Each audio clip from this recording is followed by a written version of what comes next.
생생경제.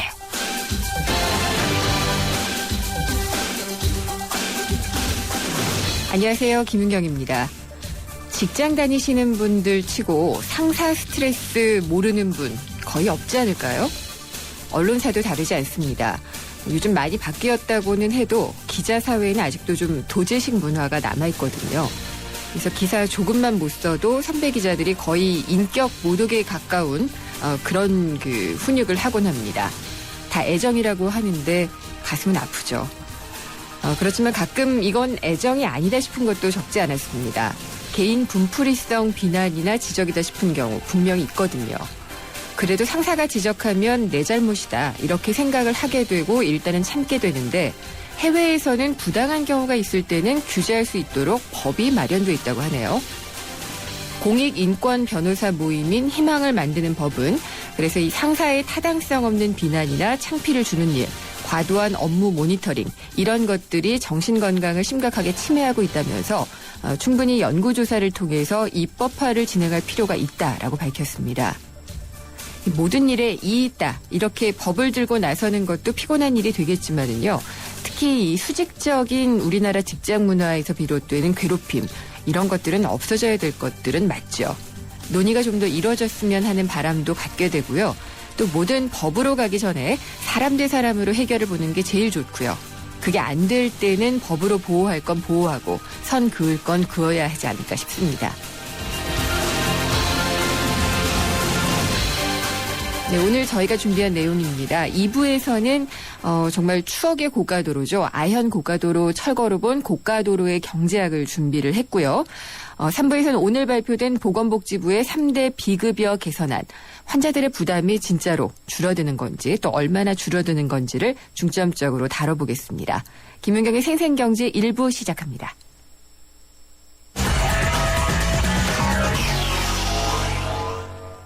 네, 오늘 증시 알아보겠습니다. 신한금융투자 곽상준 PB팀장이 연결돼 있습니다. 안녕하십니까? 네, 안녕하십니까. 곽상준입니다. 네, 오늘 시장 어떻게 끝났나요? 네, 오늘 방송 기다리면서 지난주 방송했던 것이 기억이 나더군요. 네. 네, 지난주 1900 깨지면서 정말 암울했었는데 그랬죠. 네, 그때 김인경 기자님께서 저에게 갖고 있어야 되느냐 말아야 네. 되느냐 말씀을 네. 주셨고 그래서 제가 너무 어려운 상황이긴 하지만 들고 있자라는 말씀드렸는데요. 네.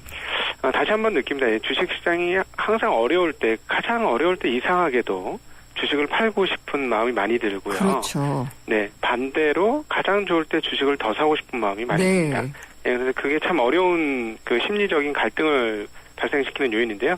오늘 5거래일 연속, 그날 이후로 5거래일 연속 상승하는 흐름으로 장을 마감했습니다. 네. 오늘 8.76포인트, 전일 대비 0.46% 거래소가 상승하면서 1930을 회복하는 1932.06포인트를 기록을 했는데요. 네. 가끔씩 기술적인 차트 분석을 저도 하긴 합니다. 그래서 여기서 한 5포인트 정도만 더 올라가 준다면 다음으로는 한 1900대 중반 영역까지 다시 상승할 가능성이 높다 이렇게 보여집니다. 그러니까 네. 2014년 들어와서 계속 좀 머물러 있었던 자리죠. 1950선 부근을 회복할 여지는 좀 있어 보인다 이렇게 보여지는데 문제는 이겁니다. 한국 주식시장을 바라보면서 계속 생각이 드는 게 네. 가격은 싸다. 그런데 체력은 좋으냐? 그건 잘 모르겠다. 네. 이렇게 표현할 수 있겠는데 이게 무슨 말이냐면 우리가 이제 청산가치라고 일컫는 장부가치 기준으로 주가가 지금 비싼 영역은 아닙니다. 지금 현재 추정을 하는 장부가치는 대략 한 1800에서부터 1900 사이 어느 즈음 또는 1800에서 1500 사이 어느 즈음 이런 정도로 생각을 하고 있는데요. 네. 그렇다면 지금 그 자리에서 거리가 그렇게 크게 벌어져 있지 않기 때문에 장부가치까지 밀릴 가능성은 많지 않다는 측면에서 하방 경직이 있고 나쁘지 않다 이렇게 보여지는데 계속해서 1분기 지금 실적 발표가 나오는 기업들 보면 실적이 별로 좋지 않습니다. 4, 4분기 실적 발표가요. 그러다 보니까 이렇게 자체 동력으로 그러니까 기업들의 실적에 후행하는 것이 결국은 주가 또는 선행하는 게 주가 이런 식으로 얘기할 수 있는데 즉 실적치에 따라서 주가가 움직인다는 측면에서 실적이 올라가지 않기 때문에 주가가 잘 올라갈 수 있을 것이냐 하는 부분에서는 계속 의문부호를 달 수밖에 없습니다. 네. 그러면 결국 주가라는 건 한 축은 실적이고 한 축은 수급의 양상인데요. 결국 실적이 어렵다면 수급의 흐름들이 양호하게 흘러주어야만 주가가 추가로 상승할 수 있다는 점인데 이건 정말 철수답입니다. 하늘에서 비 내려오기만을 기다리고 있는 네. 그런 형국인데 즉 외국인들의 매수세가 좀 강하게 유입이 되던가 아니면 해외 시장 동향들이 너무 좋아서 같이 덩달아서 올라가는 뭐 그런 정도를 예상해 볼 수 있겠는데요. 한 가지 청시도는 있습니다. 어떤 중국 거죠? 중국 주식 시장이 사실 춘절 연휴 길게 끝나고 나서 떨어질 가능성이 높다 이렇게 생각을 했죠. 네. 왜냐하면 신흥국 증시가 굉장히 크게 흔들렸기 그렇죠. 때문에. 그런데 첫날부터 하락을 극복하더니 지금 계속 연속해서 상승하고 있습니다. 그래서 어제도 상하이 증시 기준으로 2%, 오늘 현재도 1% 정도 수준의 상승세를 보여주고 있어요. 그래서 이런 부분들, 즉 외부 요인들은 한국 주식 시장에 그다지 불리하지 않게 현재 돌아가고 있는 상황이다. 그래서 조금 더 기대는 해볼 수 있지만 네. 자체 동력은 약하기 때문에 역시나 해외 시장 동향 살펴보면서 그것과 연계된 흐름 정도 예상할 수 있겠다. 이렇게 정리해 볼 수 있을 것 같습니다. 중국 시장 오르는 거는 그동안 좀 많이 떨어졌던 것에 대한 반등 정도가 네. 아닐까 이런 우려도 좀 되는데 어떻게 보시나요? 네네, 그렇죠. 2,000포인트에 대해서는 굉장히 지지하고자 하는 욕구가 강했고요. 2,000선이 무너지게 될 경우에는 정책적으로도 중국에서 어떤 증시 부양 또는 경기 네. 부양을 위한 그런 코멘트들이 상당히 많이 나왔었습니다. 그래서 아마 2,000포인트 정도 수준이면 일종의 마지노선 네. 역할을 할 가능성이 좀 있어 보이고요. 춘절 이후에 과연 중국이 어떤 정책을 펼쳐줄지 잘 모르겠는데 규제를 강화하지 않으면 주가가 많이 떨어졌기 때문에 일정 수준 반등 가능할 것 같습니다. 그동안에는 규제 영향으로 2,000선까지 빠졌기 때문에요. 그런 측면에 보면 또 하나는 유럽 상황들, 경기 상황들이 썩 나쁘지는 않습니다. 물론 독일과 같은 너무 좋은 나라가 있고 그렇지 않은 나라로 이렇게 좀 차별화가 되고 있는 흐름은 분명히 맞지만 유럽 전체적인 상황들이 그렇게 나쁘지 않기 때문에 유럽 상황이 좋아진다면 역시 유럽에 많은 수출을 하고 있는 중국 입장은 굉장히 유리해지고요. 그리고 네. 저희가 관심을 갖고 있는 중국 지표 중에 하나가 이번에 이제 1월 달 이후에 중국의 대유럽 수출이 어떻게 나올 것이냐. 예. 이 부분에 관심이 굉장히 많습니다. 왜 그러냐면 여러 차례 말씀드렸습니다만 한국 수출의 26%가 중국으로 나가고 있지 않습니까? 네. 그만큼 중국 영향력이 한국 주식시장 입장에서 워낙 중요하기 때문에 그렇죠. 계속 예. 관심을 가집니다. 오늘 그래서 그런지 업종별로 따져보면 삼성전자가 가장 높은 상승세를 보여주었고요. 그래서 예. 전기전자 업종 많이 올라갔고 다음으로는 일부 소재 주식들, 그러니까 화학, 철강, 이런 쪽이죠. 이런 쪽이 상대적으로는 조금 양호한 모습을 보여줬습니다. 그리고 그동안 잘 오르지 못했던 음식료, 그리고 섬유의복, 목재 업종들도 좋은 모습 보여주었습니다. 네. 그동안에 좀 비관론이 과도했다 이런 얘기도 이제 살짝 오르니까 나오고 있는 네. 것 같기는 해요. 근데 네네. 이머징 위기. 네. 이게 지금 어느 정도 마무리됐다라고 하시는 분들도 많은데 곽 팀장님은 어떻게 보시나요? 네. 이게 이머징에 투자한 사람들이 돈을 빼기 때문에 위기처럼 더 보여지는 그렇죠. 거죠. 예. 지난 2주간에 보면 굉장히 장기간에 2008년 이후 또 네. 2011년 이후 주당 유출된 펀드 자금이 가장 큰 네. 그런 흐름들을 보여주었습니다.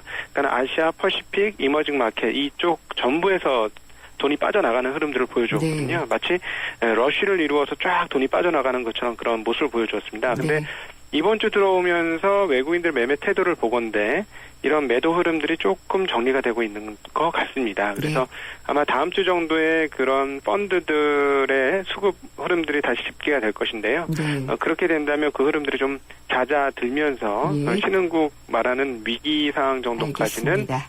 진행이 안 되지 않겠나 싶습니다. 네. 오늘 말씀 잘 들었습니다. 네, 고맙습니다. 예, 신한금융투자의 곽상준 PB팀장이었습니다.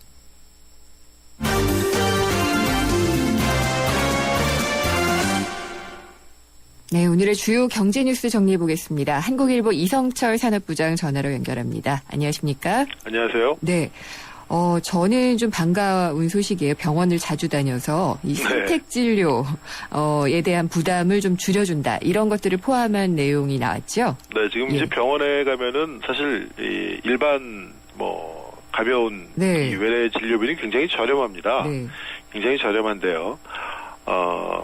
이 보험 처리가 안 되는 부분들이 문제입니다. 많죠. 예, 그게. 그 중에 이제 대표적인 것이 우리가 종합병원 가면은 특진료라는 게 붙지 않습니까? 네. 그러니까 대부분 왜 특진인지 잘 모르겠는데 아무튼 거의 특진이에요. 네, 거의 다 네. 특진이죠. 네. 특진료라고 그래가지고 이제 어느 의사 선생님한테 진료를 받으면 이 굉장히 비싼 네. 이 진료비가 부과가 되고요. 또 이 병실에 입원을 했을 때 상급 병실, 네. 그러니까 뭐 지금은 이제 6인실까지만 이 보험 처리가 되고 네. 뭐 독방은 이 독실은 말할 것도 없고 5인실도 예, 상당히 그렇습니다. 비싸요. 예. 5인실까지 이상은 거긴 보험 처리가 안 돼서 굉장히 네. 갑자기 병실료가 높아지게 됩니다. 맞아요. 그리고 예. 마지막으로 아마 노인들을 이제 병원에 어르신들을 이제 입원해본 경험이 있으신 분들은 이 간병비, 네. 간병비는 보험이 되질 않습니다. 그래서 이 세 가지가 이른바 3대 비급여 항목이다라고 이제 지적이 되어 왔고요. 네. 특히 이제 이 현 정부 출범하면서부터 이 3대 비급여 항목들을 줄여나기 위한 여러 가지 지금 작업들이 진행이 되어 왔는데 오늘 보건복지부가 박근혜 대통령에 대한 업무 보고에서 이런 3대 비급여 항목에 대한 개선 방안을 보고를 했습니다. 우선 이 선택진료, 이 특진료라고 하는 경우는 지금 선택진료비 같은 경우에 일반 진료비보다 적게는 20% 많게는 100% 네. 그러니까 2배가량 비쌉니다. 근데 이거를 앞으로 좀 절반 정도로 줄여가지고, 15% 내지는 네. 50%만 가산이 되게 예. 일반 진료보다 그렇게 바꾼다는 거고요.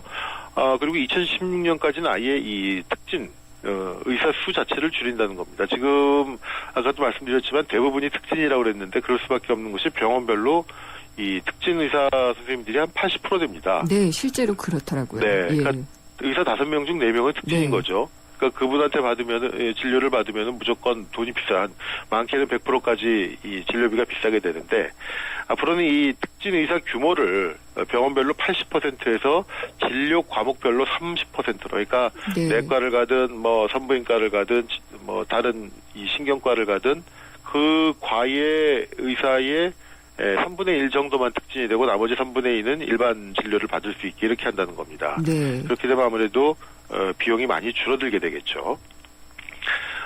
그리고 말씀드렸던 이 병실료 같은 경우는 지금 이제 일반 병상 기준을 6인실로 하고 있는데, 그러니까 6인실만 보험 처리가 됩니다. 근데 이 기준을 4, 5인실로 조정한다는 겁니다. 그러니까 네. 4, 5인실, 6인실은 말할 것도 없고 4, 5인실도 이제는 저게 된다는 거죠. 보험 처리가 된다는 거고. 그래서 이 4, 5인실까지를 이제 일반 병상이라고 하는데, 이 일반 병상 비중을 지금은 74%인데 80% 이상으로 높이게 된다는 겁니다. 네. 그리고 상급 종합병원 같은 경우는 지금 일반 병실이 50%밖에 안 되는데요. 이거를 70%까지 높인다는 거고, 다만 이렇게 되면은 모든 분들이 다 대형 병원들만 가려고 하지 않겠습니까? 그렇게 되겠죠. 예, 이제 이런 것들을 막기 위해서 대신 이제 상급 종합병원 같은 경우는 4인실 본인 부담률을 좀 지금 20%에서 30%로 높이고 함으로써 이제 좀 쏠림 현상을 막겠다, 이런 내용이 들어가 있고, 간병비는 아직 뭐 뚜렷한 대책이 나온 건 아닌데요. 네. 어쨌든 이 간호사라든가 간호조무사분들이 이 간병을 좀 할 경우에 건강보험 이 부분에 대해서만 이제 건강보험을 주는. 그러니까 네. 일반 간병이 하는 것까지는 아직 보험이 적용이 계속 안 될 것 같습니다. 예. 근데 문제는 이제 이렇게 이 환자들 입장에서는 비급여 항목에 대한 이 보험 처리를 확대할 경우에 많은 도움이 될 겁니다. 근데 이제 그 경우에 결국은 이게 건강보험 재정으로 메워줘야 될 부분들이거든요. 네. 이제 과연 그럴 때 어떻게 할 거냐라는 문제인데, 이 비용만, 추가 비용 부담만 2017년까지 4조 6천억 원 정도가 들어갈 것 같다고 꽤 많은데요. 예. 그렇죠. 그러니까 사실은 뭐 의료 서비스가 좋아진다는 것, 또 네. 건강보험 적용 대상이 확대된다는 것은 돌려 말하면 우리가 평소에 보험료를 그만큼 더 많이 내야 된다는 얘기입니다. 네. 그렇다고 해서 뭐 당장 이거를 지금 올릴 계획은 없다고 밝혔고요. 예. 어떻게든 좀 다른 쪽에서 조인다거나 뭐 긴축을 통해서 한다고 하는데, 어쨌든 이 고령화 시대를 맞아서 네. 아마 이 여러 가지 비급여 항목에 대한 축소 이런 것들은 꼭 필요하지 않나. 물론 그 동전의 이면에는 이 건강보험 재정 부족 문제가 직면을 하겠지만, 네. 조금 이 허리띠를 졸라매고 필요하다면 좀 더 걷더라도 이런 부분들은 좀 확대가 돼야 되지 않나 생각이 됩니다. 예, 그래도 지금 건강보험 같은 경우에는 재정이 탄탄한 편이더라고요. 그래서 이게 그렇죠. 당장은 네. 충당이 가능한 것 같은데 네. 이게 4대 중증 질환에 대해서 보장을 강화하겠다는 게 박근혜 대통령의 네. 공약이었고 하다 보니까 요것도 합쳐서 보험료 인상 요인이 좀 있을 것 같다는 생각은 들어요. 예, 그리고 예. 이렇게 한다 하더라도 이제 비급여 항목은 계속 되는 게 이제 네. 어차피 의료 기술이 발달되면 항상 새로운 의약품 네. 또 새로운 의료 장비가 등장하지 않습니까? 네. 그런데 그런 것들이 나올 때마다 다 보험 처리가 되는 건 아니고요. 결국 이제 그런 첨단의 서비스를 받기 위해서는 그런 것들은 보험 처리가 안 되기 때문에 환자들의 실질적인 부담은 또 계속 늘어나는 것도 사실입니다. 네. 그래서 저희도 3부에서 오늘 이 발표된 내용에 대해서 선택진료 보건복지부와 좀 더 자세한 얘기를 나눠보려고 하고 있습니다. 네. 예.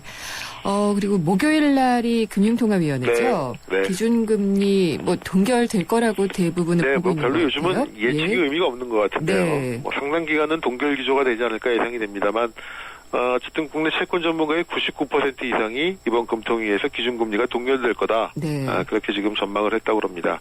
한국금융투자협회가 채권 전문가 125명을 대상으로 조사를 했는데 99.2%가 동결 예측을 했습니다.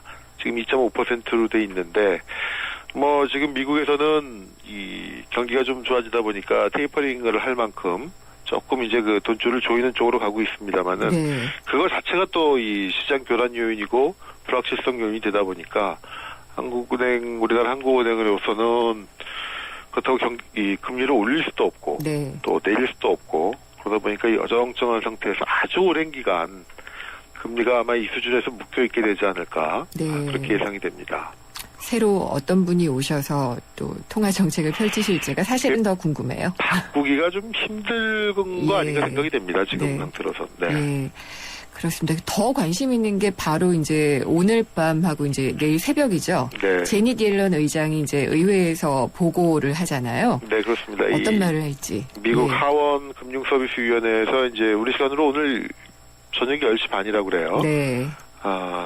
이 통화 정책에 대한 옐런 의장의 이제 원고를 공개를 하고 이어서 옐런 의장과 이제 질의응답에 들어가게 되는데 네.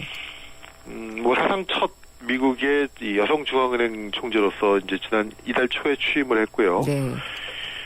취임하자마자 그 테이퍼링 후폭풍에 아주 굉장히 시달리고 있는데 아마 공개적으로 자기의 입장을 밝히는 자리는 아마 오늘이 처음이 아닌가. 네. 그렇기 때문에 미국은 물론이거니와 이제 전 세계 금융시장의 이제 시선이 이 옐런 의장의 입에 지금 쏠리고 있는데, 근데 기왕에 이 옐런 의장이 가지고 있는 생각 같은 거는 쭉 이제 어느 정도 노출이 됐고요. 네. 다만, 어차피 테이퍼링은 계속 갈 수밖에 없고, 양적 완화는 계속 출구할 수밖에 없는데, 다만 이번에도 그 테이퍼링 조치가 나오니까 세계 시장에 한바탕 요동을 쳤지 않습니까? 네. 그러다 보니까 미국이 저 혼자 살라고 세계 시장은 안중에도 없다 이런 지금 비난이 나오고 있고 과연 이런 부분들에 대해서 어떤 생각을 가지고 있을지 기본 기조야 달라지지 않겠습니다만 이 미국이 어떤 정책을 취할 때마다 이 전 세계 시장이 요동을 치고 그거에 대한 미국의 비판 여론이 높아지는 상황이니까 네. 그런 부분에 대해서 어떤 얘기를 할지가 좀 주목이 됩니다. 네, 이제 앞으로의 경기 전망 또 진짜 고용시장 물가 이런 것들 또 어떻게 보고 있는지 네. 정말 귀 기울여 한번 들어봐야 될 것 같습니다. 네. 예, 오늘 말씀 잘 들었습니다. 네. 한국일보 이성철 산업부장이었습니다. 아현 고가도로 자주 다니셨나요? 저는 가끔씩 다녔는데 철거된다고 하니까 약간 좀 슬픈 느낌도 들긴 하더라고요. 이제 추억 속으로 사라지게 됐는데 고가도로가 철거가 되면은 경제적으로는 손익이 어떻게 되는지 고가도로의 경제학을 가지고 잠시 후 2부에서 만나 뵙도록 하겠습니다.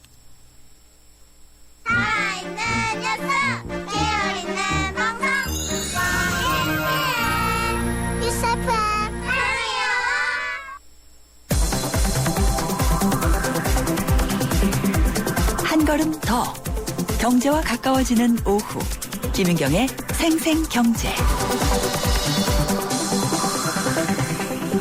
세상의 베이스가 되다 포스코 협찬으로 김윤경의 생생경제 2부 시작하겠습니다. 생생경제에 직접 참여하실 수 있는데요. YTN 라디오 앱 예스나 짧은 문자는 50원, 긴 문자는 100원이 부과되는 휴대전화 우물정의 0945번, 또 트위터는 YTN_이코노미고요. 웹사이트 김윤경의 생생경제로 보내주십시오. 여러분의 많은 의견 기다리겠습니다. 현대자동차 오너들의 휘파람 소리가 커진다. 난 주유, 난 쇼핑, 난 보험, 난 커피. 난 자동차 바꿔야겠다. 블루 멤버스 포인트로 원하는 대로 시작합니다. 자동차에서 라이프까지 블루 멤버스. 자세한 내용은 홈페이지 참조. 김인경의 생생경제. 우리나라 최초의 고가차도인가요? 아현 고가도로가 개통 45년 만에 역사 속으로 사라지게 됐습니다. 철거 후에 이 신촌로와 충정로 구간에는 중앙버스 전용 차로가 설치가 된다고 하는데요. 이 때문에 이제 주변 상권도 활성화될 것이라는 의견도 있습니다. 건국대 부동산학과 심겨원 교수님 스튜디오에 직접 나오셔서 고가도로의 경제학 짚어주시겠습니다. 안녕하십니까? 네, 안녕하세요. 네. 아현 고가도로 진짜 오래된 것 같아요. 이게 70년 정도. 68년. 68년. 네, 그렇다는 것 같아요. 저보다 나이가 많아요.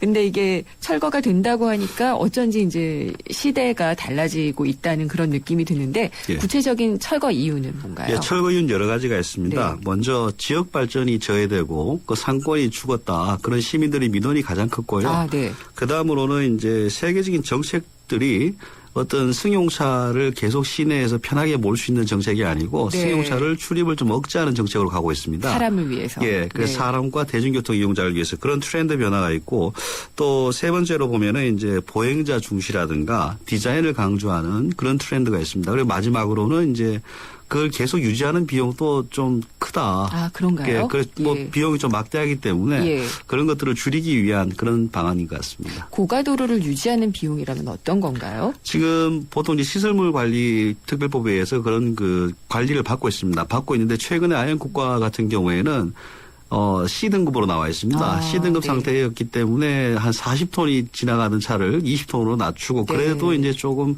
문제가 있다. 그래서 보수를 해야 됩니다. 네. 보수하는 비용이 한 80억 정도가 그렇군요. 들고 예. 그 외에 매년 유지 관리비가 뭐 4, 5억 정도 매년 드는 상황입니다. 그래서 돈이 많이 들어갔네요. 예. 그래서 뭐 보통 이런 시설물 하나 만들면은 건설비보다 네. 유지 관리비가 한 3에서 500까지 나옵니다. 수명까지 다 한다면은. 그렇죠. 근데 이제 지금 젊은 사람들은 아마 잘 모르는 사람들도 예. 많을 텐데 왜 고가도로가 있었을까라고 생각하시는 예. 분들도 있잖아요. 아유, 고가도로는 사실 승용차라든가 이런 대중교통이 시내로 진입하기 위한 거의 유일한 수단입니다. 정체 없이 그냥 예전에는 그냥 초스피드로 일단 이제 그 흐름이 예. 너무 막히면은 네. 사회적으로 비효율이 발생한다. 네. 정체로 인한 혼잡비가 엄청나다. 그렇기 때문에 고가를 놓으면은 사회 경제 전체가 좀 효율화되지 않겠는가. 네. 그랬습니다. 그리고 사실 청계 고가를 철거할 때만 해도 제가 일본 도쿄도에 가서 담당 공무원하고 만난 적이 있는데 아, 네. 그 공무원 얘기는 그걸 왜 뜯는지 모르겠다 이런 얘기합니다. 아, 그 그랬나요? 시설을 계속 쓸 수 있으면은 혼잡을 막는데 엄청난 그 효율을 예. 주는 시설인데 왜 멀쩡한 시설을 뜯느냐 이런 지적도 있었습니다. 그런데 전반적인 세계 추세를 본다면은 네. 그 속도보다는 그 보행자들이 좀 안전하게 그리고 상권도 활성화되고 도심 활성화라든가 네. 이런 차원에서 조금 뜯는 움직임들이 있습니다. 그러면 지금 이게 서울로 봐야지 되나 전국으로 봐야 되나 모르겠는데 철거된 고가도로가 몇 개 정도나 되고 남아있는 게 지금 어느 뭐 정도? 서울시 같은 경우에서 예. 관리하는 게 한 85개 정도가 네. 됩니다. 예. 그중에서 이제 지금까지 한 15개를 뜯었죠. 이게 뭐 2002년 사실 MB가 시장일 때부터 네. 뜯기 시작해서 상징적으로는 이제 청계 고가도로를 뜯은 게 가장 큰 네. 효과를 준 게 아니냐. 그 이후부터 이제 장기 계획을 수립했습니다. 장기 계획을 수립해서 이제 안전에 문제가 있거나 네. 너무 흉물이라든가 이런 것들에 대해서는 연차적으로 이렇게 철거하기로 계획이 잡혀 있습니다. 그래서 지금까지는 한 15개 정도가 됐고 네. 아현 고가가 된다면 한 16번째 철거되는 고가가 될 것 같습니다. 16개고 서울시가 총 85개를 예, 예. 가지고 있다고 예. 하니까 차례로 거의 철거되는 분위기예요. 거의 철거되는 분위기죠. 예. 그다음 선수는 누가 될지는 그다음 뭐 대충, 서울역 앞 고가라든가 예. 그다음에 저 약수동 고가라든가 그런 네. 것들이 올해 당장 뭐 예. 철거될 예정이고 장기 발전 계획에 따르면은 뭐 상당수의 고가가 계속 철거될 것 같습니다. 서울역 고가도 철거가 되면은 그쪽 교통 혼잡은 좀 어떻게 될까요? 교통은 사실 더 막히는데 네. 교통 문제도 좀 다시 봐야 되는 게 네. 청계 고가를 뜯고 나서 그게 차가 많이 막힐 걸로 생각했는데 의외로 막히지 않습니다. 네. 이건 이제 뉴욕이나 런던 이런 데서도 똑같은 현상이 나타났습니다. 아, 네. 그건 뭔가 하면은 거기 가면 차가 막힌다더라. 그러니까 시민들이 아예 끌고 나오지를 않습니다. 네. 차를. 그래서 교통은 오히려 좀 덜 막히는 그런 효과들도 볼 수는 있습니다. 그러나 그렇군요. 예. 시민들이 예전처럼 차량을 이용했을 때 네. 그 편리함 같은 것들이 사라지기 때문에 과연 어느 게 더 중요한가에 대해서는 좀 깊게 판단해 볼 필요는 있습니다. 그러면은 일본의 경우에는 고가를 두고 있는 게 더 경제적이고 효율적이다라고 네, 네. 판단을 하고 있는 예, 것 같네요. 그래서 예. 고가 같은 경우 오사카나 뭐 도쿄 같은 경우에는 고가들이 상당히 많습니다. 네. 지금도 고가를 짓고 있는 중이고요. 아, 짓고 있기까지 예. 한가요? 그렇군요. 최근에는 뭐 건물 가운데를 뚫고 하는 고가가 예. 오사카에 한번 생겼는데 네. 그래도 그 굉장히 매력적이다. 네. 그리고 거기 주차도 할 수 있습니다. 정차도 할 수 있고. 아, 그래요? 예. 그렇게까지 해서 이제 그 개발 산업에서는 새로운 아이디어다라고까지 네. 곽광을 받는 면도 있습니다. 아, 그렇군요. 근데 어쨌든 지금 이 청계 고가도 그렇고 아현 고가도 이제 철거가 시작이 되는데 민원이 많다고 아까 예, 말씀을 예. 하셨잖아요. 주변 상가들은 기대감이 좀 있을 것 같아요. 예, 상가 같은 경우에는 상당한 기대를 하셔도 될 것 같습니다. 보통 고가 철거라든가 이런 위해 요소가 제거됐을 때 상가 매출액은 보통 한 20, 30% 정도가 오릅니다. 네. 거기에다가 이제 보행자 환경이라든가 이런 환경들이 좀 잘 되면은 선진국 사례 같은 경우에 한 50%까지 매출이 뛰는 아, 경우도 네. 많습니다. 그렇기 때문에 뭐 상당한 혜택을 직접적으로 보게 되겠죠. 그리고 그 주변에 네. 보면은 부가현 뉴타운 사업이 있습니다. 예. 그 아파트가 지금 건설 중에 있는데 주변 가로가 이렇게 환경이 개선되고 네. 대중교통으로 시내에 바로 진입할 수 있습니다. 버스 중앙차로가 예. 돼서 그렇게 된다면은 그 지역 아파트 가격도 일정 부분 영향을 받을 것 같습니다. 그쪽에 웨딩샵 같은 게 좀 있고 예, 예. 신촌까지 가구 쭉 거리가 예, 있죠. 예. 이어지는데 그쪽 상권이 좀 예, 그 상권들이 네. 지금 사실 좀 별로 보기 좋지 않은 흉물스러운 상태가 상당히 노후화되고 많습니다. 그랬죠. 노후화됐고 저층이고 예. 네. 장기적으로 본다면 그 지역들이 상당히 현대화될 것이고 예. 그 상가 임차인들 임대해 있는 사람들도 네. 종목들도 상당히 많이 바뀔 것 같습니다. 좀 더 이제 뭐 비싼 게 다양하지. 다양하게 되고 예. 비싼 그런 기능들이 들어오지 네. 않을까 싶습니다. 그렇군요. 청계 고가에 대해서 그렇게 경제학적으로 분석한 게 혹시 있나요? 통계가? 그게 워낙 급하게 빨리 네. 정치적으로 밀어붙였기 때문에 그런 예. 게 없고 실제는 그 혼잡 비용하고 네. 차량 그 교통 수요가 줄었다는 거는 그만큼 소비를 안 하기 때문에 활동이 위축된 겁니다. 거기에 대한 비용을 사실 산정은 해봐야 됩니다. 네. 그리고 이 시설물이 지금 보통 이런 것 할 때는 뭐 시장의 철학이라든가 네. 정치인들의 의지가 상당히 강하고 주민들의 민원이 강한데 네. 이런 의지에만 의존하는 게 아니고 실질적인 비용을 한번 살펴봐야 되는 게 아닌가 싶고요. 네. 그 외에 또 이게 철거가 과연 답이냐도 한번 다시 생각해 봐야 됩니다. 맨하탄 같은 경우에는 하이라인이라고 네. 고가 철도를 개선해 가지고 그대로 부술까 말까를 무지 고민했습니다. 그 네. 친구들도. 고민하다가 결국은 상층부에 공원을 조성해 가지고 상당한 명물로 작동하고 있습니다. 네. 뉴욕 맨하탄 가면은 꼭 한 번은 들러야 될 곳이 아닌가 사람들이 저는 그렇게도 거기 못 얘기를 하고 가봤네요. 있습니다. 예. 그러니까 이제 그걸 어떤 관광 명소로 꾸밀 예, 예. 수도 있고. 그리고 주민들이 예. 그 녹지 공간이 시내에 예. 사실 없거든요. 네. 근데 상층부에 녹지 공간을 만들어주고 꽃도 심어주고 뭐 뉴욕 맨하탄에서 요즘 꿀도 재배한다고 합니다. 네. 꽃들이 많아지고 그러니까. 그렇군요. 그러면 앞으로 지금 이 차례로 철거가 아마 계획이 돼 있을 텐데 그것들에 대해서도 무조건 철거라고 라는 방식은 좀 지향하는 게 낫지 지나는 게 않을까. 좋다라는 예, 예. 그런 말씀이시네요. 그리고 고가도로 그 철거를 통해서 예산 절감 효과도 아까 있다고 말씀을 하셨는데 예. 그거는 뭐 그러면은 유지 보수비 정도 유지 보수비가 예. 아까 매년 한 4억 정도가 나오고 네. 당장 그 아연 고가를 제대로 쓰기 위해서는 한 80억 정도를 투입해 가지고 네. 시설을 개선해야 됩니다. 네. 그런 비용들을 줄일 수 있다고 지금 하고 있는 겁니다.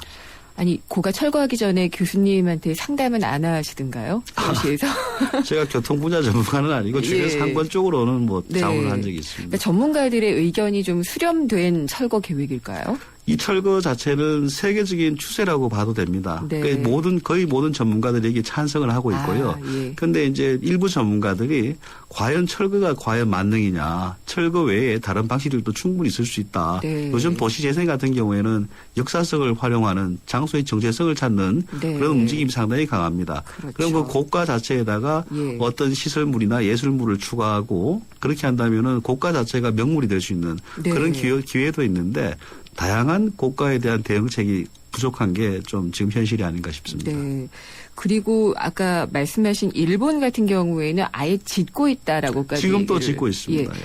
그러면은 그쪽은 경제적인 것보다는 그냥 교통 흐름 뭐 이런 교통 것들을 더 흐름도 있고 중시하는 고가도 건가요? 지금 우리가 과거에 지은 것들은 한 2, 3층 높이에 지금 걸쳐져 있습니다. 네. 근데 그게 최근에 중국도 대도시에 예. 보면은 한 20m, 30m 높이에 짓는 고가들은 1층부에 대한 그 영향이 그리 크지는 않습니다. 아, 네. 2, 3층에 걸쳐 있는 고가들 같은 경우에는 예. 주변 상가에 굉장히 큰 영향을 미치지만은 워낙 높게 있기 때문에 그 중국 대도시들은 시내 간선도로를 아주 높은 고가 도로를 만들어서 새로이 건설 중에도 있습니다. 예, 중국은 또 다른 면이 있군요. 예. 근데 유럽 같은 경우나 또 이제 미국을 다니다 보면은 예, 예. 이런 나라는 고가가 없잖아요. 고가가 없죠. 예. 예. 그 그 출발 이유가, 자체가 예. 그 나라들은 대중교통 위주라든가 그런 것들이 좀 많았던 것 같습니다. 예. 그리고 일부 고가가 있더라도 시카고라든가 맨하탄 이런 쪽에도 고가 철도가 상당히 많았죠. 네. 많았는데 그걸 상당 부분 뜯어냈고요.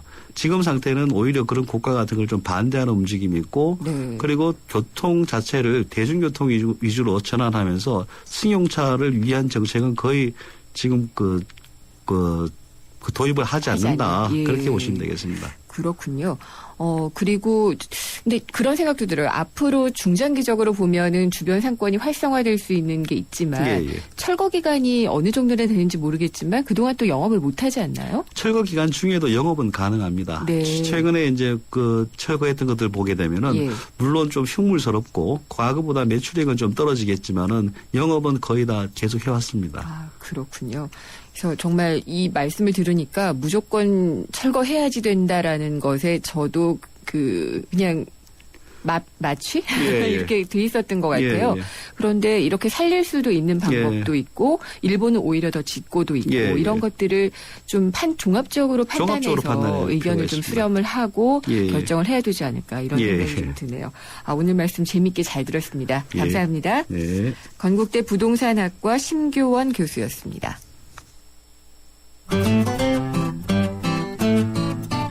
생생경제를 다양하게 만나는 방법. YTN 라디오 앱 예스와 웹사이트 김윤경의 생생경제 또는 트위터 YTN_이코노미로 실시간 듣기와 다시 듣기를 하실 수 있고 방송 내용에 대한 문의와 의견을 주실 수 있습니다.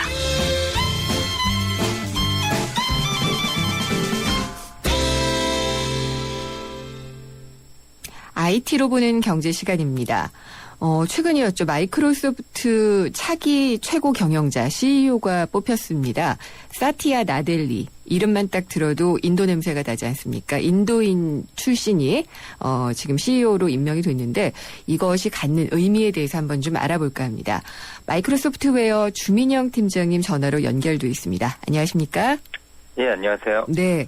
이 사티아 나델라라고 읽어야 되는지 좀 발음은 잘 모르겠는데 예. 마이크로소프트 신임 CEO 인도 출신 맞죠? 예, 맞습니다. 인도에서 네. 출생을 했고 네. 학교도 학부로 인도에서 나왔고요. 네. 예. 그래서 이 어떤 사람인지 참 궁금해요. 예, 예. 네. 먼저 간단하게 양력을 소개하면 67년생이고요. 젊네요. 예.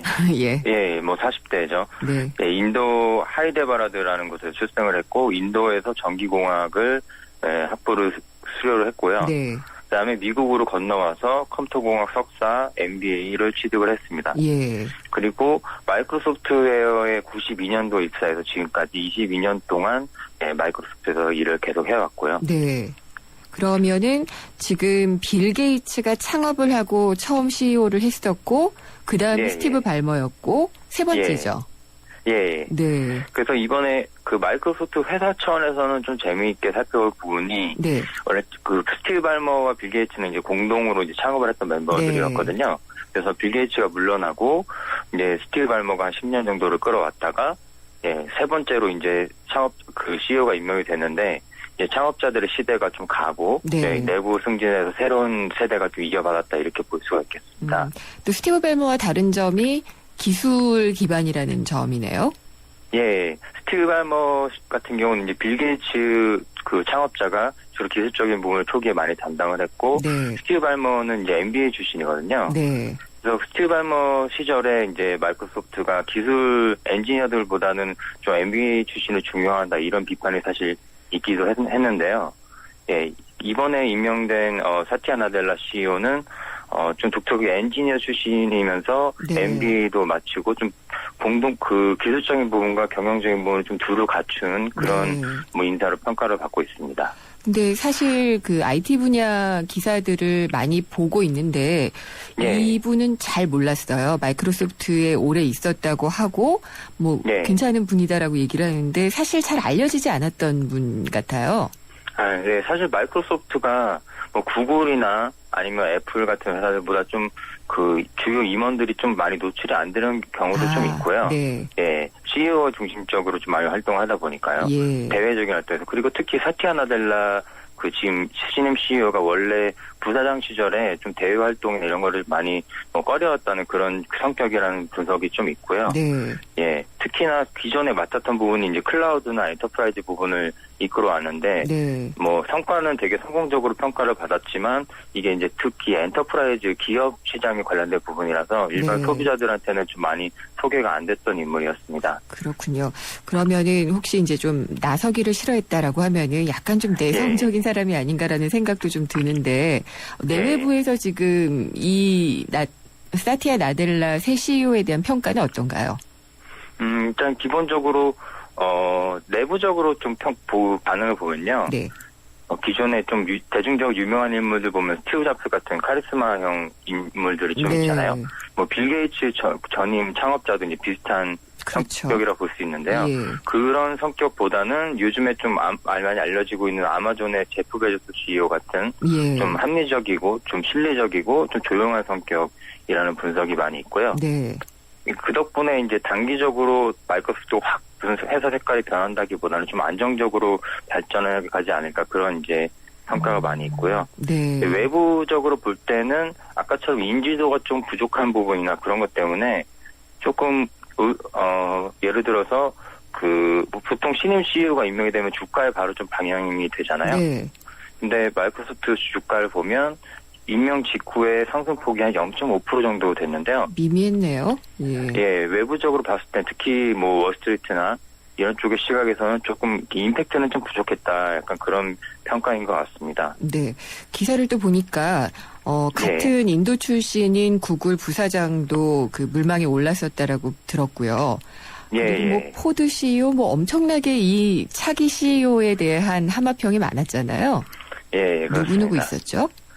예, 대표적으로 말씀하신 것처럼 그 앨런 멀러리 포드 CEO가 있었죠. 예. 근데 본인이 공식적으로 좀 관심이 없다는 얘기를 한 적도 있고요. 네.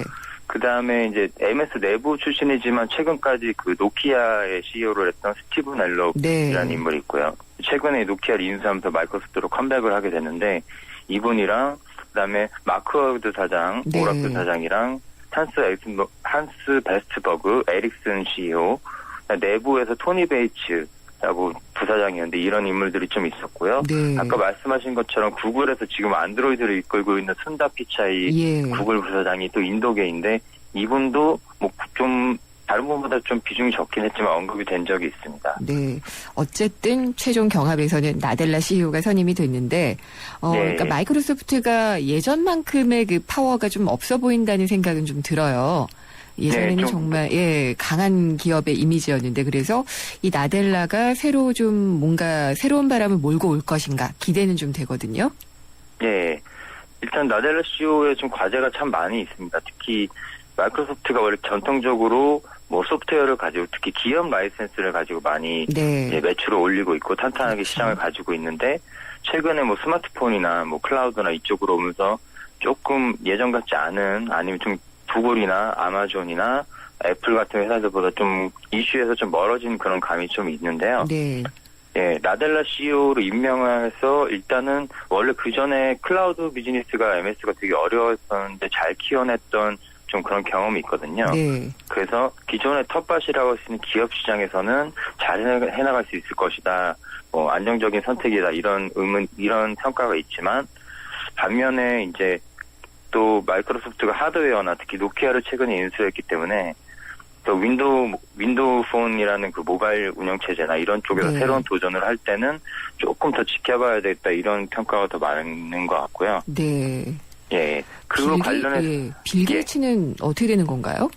예. 그 관련해서 방금 이어서 말씀드리려고 그랬는데. 예. 예. 빌 게이츠가 원래 이제 창업자로서 최대 주주고 이사회 의장 역할을 계속 해왔거든요. 네. 물론 대부분의 업무는 그 게이츠 재단에서 이제 사회공헌 활동을 하는데 쓰고 있지만 관여를 좀 하고 있는데 이제 이사회 의장에서 이번에 동시에 물러나기로 했습니다. 네. 그리고 조금 애매하게 기술 고문을 역할을 할 거다. 그러게 그리고 좀 말이에요. 예. 예. 그게 MS 예, 말씀하시죠. 네. 그게 그러니까 어떤 역할인지 그러니까 예. 뭐 두 가지 해석이 있더라고요. 돌아왔다, 복귀다, 네. 또 뭐 아니다, 뭐 이렇게 하는데 팀장님은 어떻게 보시나요? 예, 사실 좀 시기를 보고 빌 게이츠 역할을 봐야 될 것 같은데요.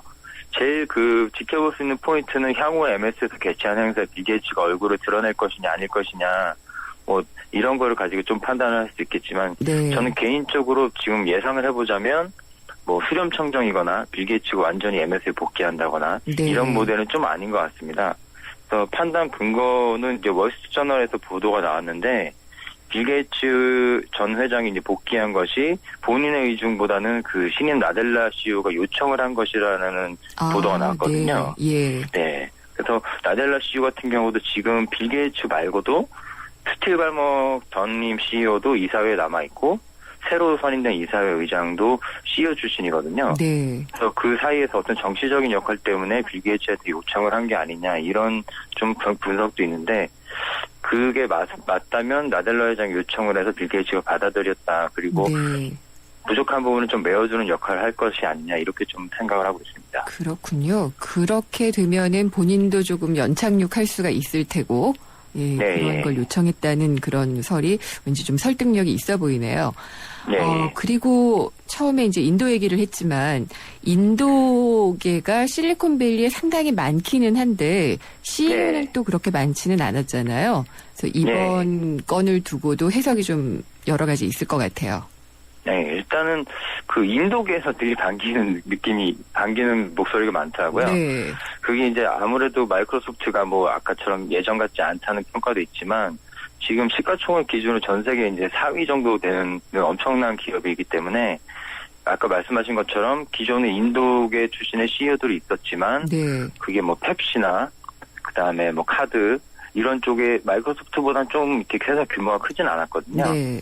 그래서 특히나 이제 인도계들이 워낙 그 실리콘밸리 특히 기술 이미 쪽에 워낙 많은 비중을 차지하고 있어서 그런 쪽에서 좀 반기는 목소리가 있고 임명된 직후에 이제 실리콘밸리에서 인도계 파워에 대해서 재조명한 기사들이 또 많이 나오고 있습니다. 예.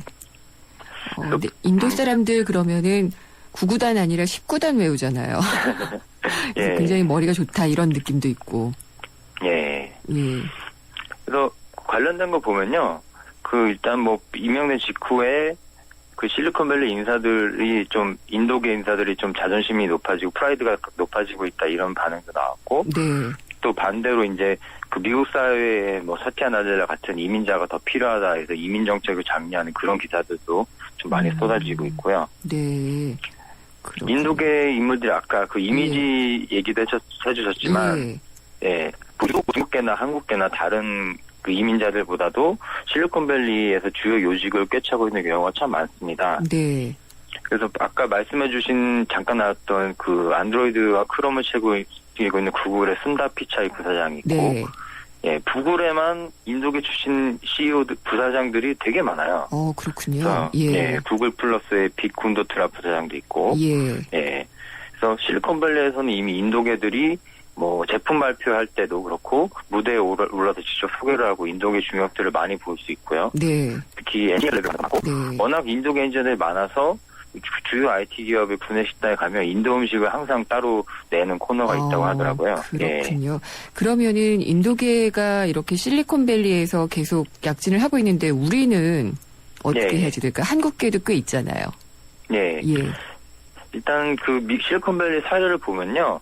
한국 이민자들이 물론 한인들이 미국에 많이 계시지만 그 아주 예전에 경제가 어려웠을 때 이민 가신 분들 말고 네. 기술 이민으로 해서 그쪽을 전공해서 기술 기업에 취직하는 인물들은 2000년대 이후에 뭐 1세대나 1.5세대 정도밖에 지금 아직 자리를 못 잡았어요. 예. 그래서 이미 뭐 중국계나 인도계 같은 경우는 3, 4세대 거쳐서 기술 이민 쪽으로 특히 그 역사가 좀 많이 자리를 잡은 상황인데요. 네. 보면은 상대적으로 인도나 중국에 비해서 부진한 거 아니냐 네. 이런 평가도 하더라고요. 알겠습니다. 오늘 여기까지 들어야 될 것 같습니다. 감사합니다. 알겠습니다. 예, 마이크로소프트웨어의 주민영 팀장이었습니다. 인간인가? This program give men like you a second chance. 로봇인가? He's strong, faster. He's a machine. 새로운 히어로가 세상을 심판한다. Until it realizes you haven't been on the level with it. You wanted a man inside a machine. And that's what. 로봇카 2월 13일 대개봉 12세상 관람가. 선택진료, 상급병실 간병, 이 의료비 부담을 크게 했던 비급여 항목, 이것이 이제 건강보험의 적용이 늘어나게 된다고 하는데요. 내신 뉴스 듣고 생생정치 3부에서 짚어보도록 하겠습니다.